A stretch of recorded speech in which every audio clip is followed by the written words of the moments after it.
What if I told you the richest institutions on earth are doing something they don't want you to know about, bro? Central banks, the same people who print money, control interest rates, decide your mortgage payment, they're quietly, secretly buying gold and silver at a pace we haven't seen since 1967, not publicly. Not in headlines. Behind closed doors, and when the most powerful financial players on the planet start hoarding something. History says you better pay attention. My name's name, and I've spent the last 6 months going through IMF reports, World Gold Council data and central bank filings that nobody's talking about on this platform. This isn't a buy gold bro video.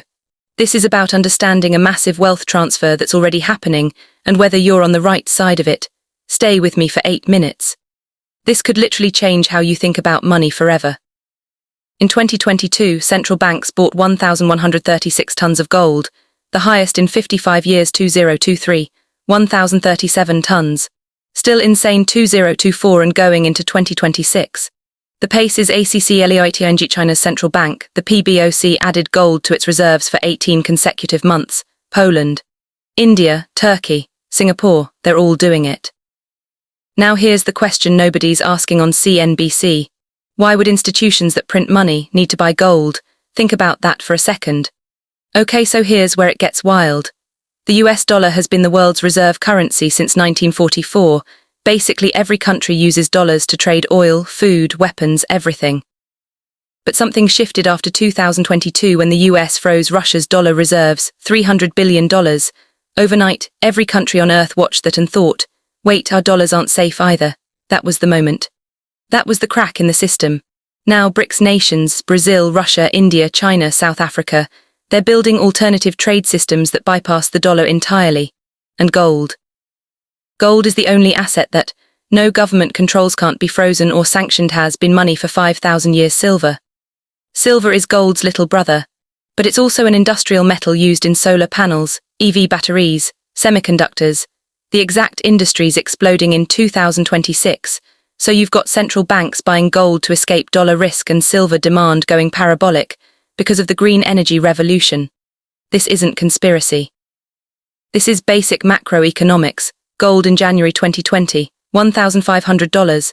Today, 2026, crossing 3,000 plus. That's dollars a 2x in 6 years, while your savings account gave you.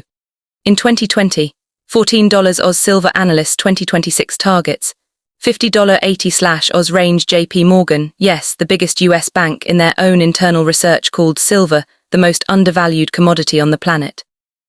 Silver Institute reported a structural supply deficit, meaning the world is using more silver than it mines, for 4 consecutive years. When demand beats supply, you already know what happens to price. Real talk, the financial media has an incentive to keep you in stocks, ETFs and mutual funds, because that's where their ad money comes from.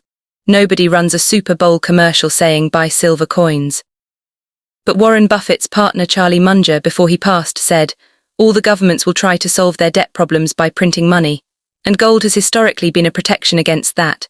This isn't fringe, this isn't Reddit. This is the smartest old money in the world telling you the system is under stress. I'm not a financial advisor, please do your own research. But here's what smart, regular people are doing. Option 1, physical metals. Buy gold, silver coins or bars from a reputable dealer. You own it. Nobody can freeze it. Option 2, gold, silver ETFs. GLD SLV, easy, liquid in your brokerage account. Option 3, mining stocks. Higher risk, but if metals explode, miners can 5x, 10x. Option 4, education. Understand inflation, monetary policy and macro trends. That knowledge alone is worth more than any single investment. The point isn't to go all in on anything. The point is, don't be the last one to know. Central banks are stacking gold and silver right now, quietly, strategically, without telling the public. The question is simple. Are you going to wait until everyone knows or move while the opportunity is still here? If this opened your eyes, smash that like button. It literally helps this video reach people who need to hear this. Subscribe. I'm dropping a follow-up video on which mining stocks analysts are watching in 2026. You don't want to miss that. Drop a comment. I'm stacking if you already own metals or just learning if this was new to you. Let's talk. See you in the next one. Fire.